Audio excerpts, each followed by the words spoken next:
Muy buenas tardes, amigas y amigos de Brújula Internacional. Siempre está ahora el recorrido por los escenarios internacionales con el choque de las imágenes y la fuerza de las palabras. En América Latina sigue la fiesta democrática con elecciones dentro del criterio que es la única vía. Se acabaron los golpes de derecha o de izquierda, dictatoriales y militares, y prefieren la democracia representativa, como pasó en Argentina en este domingo, una elección interesante, donde derrotan al gobierno en estas primarias y se perfila un candidato ajeno a las grandes fuerzas políticas tradicionales, y esto pareciera ser la constante. Después la izquierda latinoamericana con Colombia, con Perú y con Argentina, y en México tenían una distinción entre la izquierda radical comunista y la izquierda de centro moderada. En el caso de Argentina gobernaron y dejan un país con muchísimos problemas.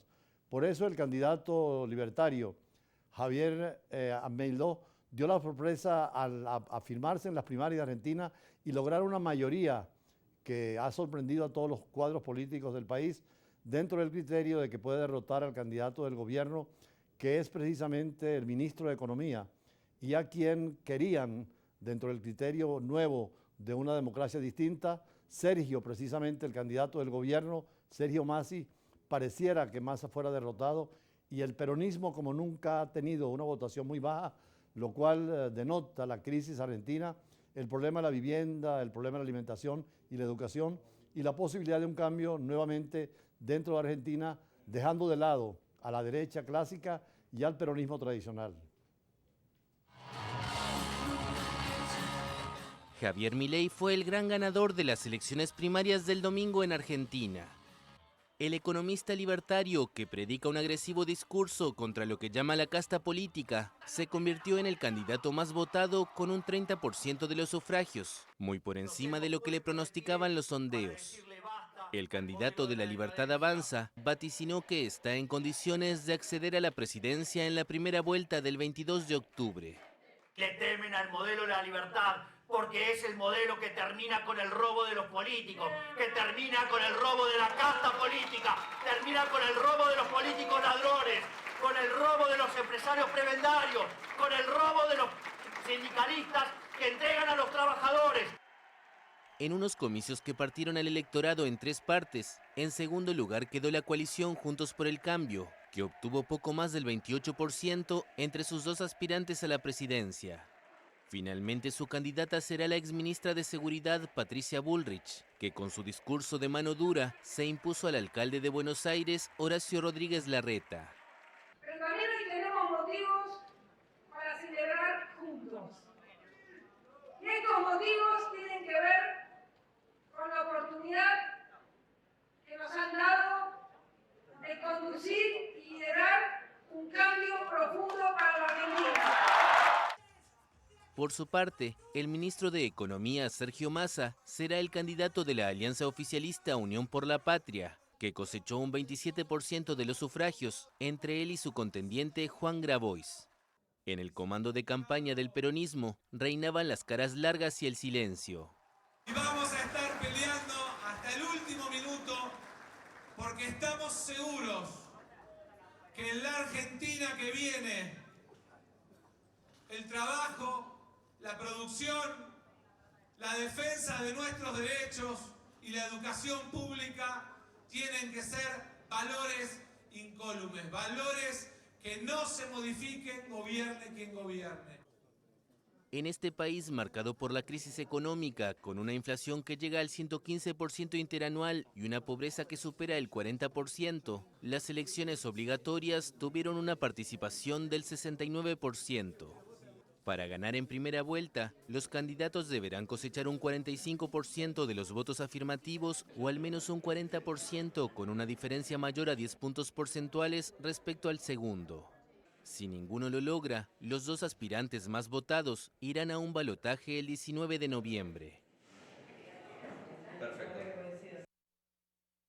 Pareciera que la izquierda latinoamericana es muy buena cuando está en la oposición, en las críticas al gobierno, pero cuando gobiernan dan estos resultados, como el caso de Argentina, que quedaron en el último término. Incluso en Chile hay un problema gravísimo porque se rompió el trío de los grandes dirigentes que eran estudiantiles y fueron políticos, y ahora ya no son la fuerza que representaban cuando ganaron las elecciones. Lo mismo ocurre en México, donde los candidatos parecieran no seguir a Obrador, el presidente electo, porque buscan algunas posiciones más de centro.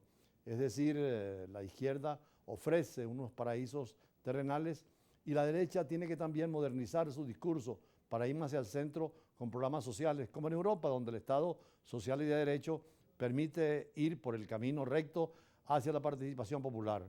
Precisamente en Europa ahora están los tribunales moviéndose en el caso de Ucrania y Rusia por la violación de los derechos humanos y el derecho internacional humanitario, porque incluso en la guerra, y así en las guerras, y fue el tribunal de Nuremberg y el de Tokio, y después el de Ruanda y Yugoslavia, en la guerra tienen que defenderse principios humanitarios y todos los derechos humanos. De allí que hoy dediquemos nuestro editorial al derecho humanitario y sobre todo al nuevo derecho penal internacional.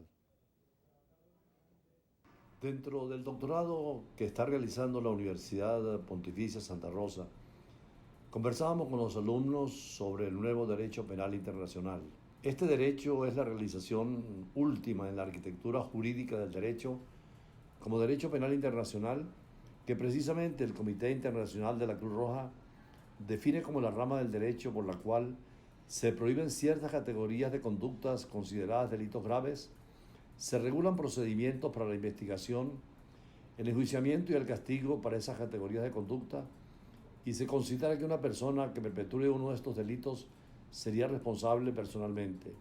Este derecho penal tiene como base el derecho internacional humanitario. Los crímenes internacionales progresan e incluyen elementos extraterritoriales. Los estados, dentro del principio de la justicia internacional y el bien común universal, han creado esta institución de carácter universal y permanente, como es la Corte Penal Internacional, dentro del principio de complementariedad. La Corte Penal Internacional aplica la jurisdicción extraterritorial, bajo el principio de la nacionalidad o el principio de la personalidad, sea activa o pasiva, cuando son actos realizados contra nacionales del Estado, y la protección cuando se trata de actos que afecten a la seguridad del Estado. Esta jurisdicción universal afirma conocer de crímenes independientemente del lugar en que se han cometido y de la nacionalidad del autor o de la víctima. La Corte Penal Internacional funciona bajo el principio de complementariedad, con las jurisdicciones nacionales de los Estados miembros, actuando en los casos en que aquellos no ejerzan sus competencias o no estén en condiciones de hacerlo.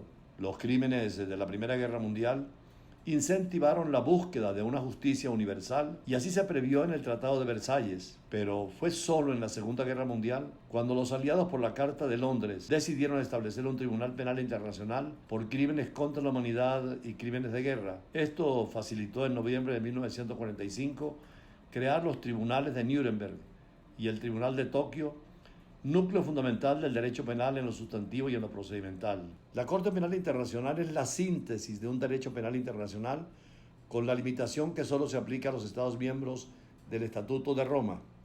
Este estatuto es un tratado internacional que se negoció por muchos años, se firmó en Roma en 1998 y fue la creación de la Corte Penal Internacional. Son mandatos internacionales en la defensa de valores universales frente a la categoría de crímenes internacionales y en función de la dignidad de la persona humana. Este nuevo derecho es un conjunto de reglas internacionales establecidas para castigar ciertas conductas tipificadas en ese Tratado de Roma. El derecho penal internacional está en estrecha relación con el derecho internacional de los derechos humanos establecido en los tratados y leyes internacionales y el derecho internacional humanitario previsto en los 4 convenios de Ginebra de 1949 y los protocolos de 1977, derecho que se aplica no solo en guerras internas, sino también en situaciones de conflicto dentro de los estados, como es el caso colombiano. Los estados miembros de la Corte Penal Internacional deben transferir el nuevo derecho internacional a las legislaciones nacionales, tanto en la tipificación de los crímenes como en las reglas procesales internacionales y todo lo que tiene que ver con las víctimas y testigos. En Venezuela es imperativo legislar oportunamente en estos campos del derecho internacional penal y expresarlo en nuestra Constitución y leyes. Los tribunales nacionales deben ejercer su jurisdicción en relación a los crímenes internacionales, siempre con el carácter complementario de la Corte Penal Internacional.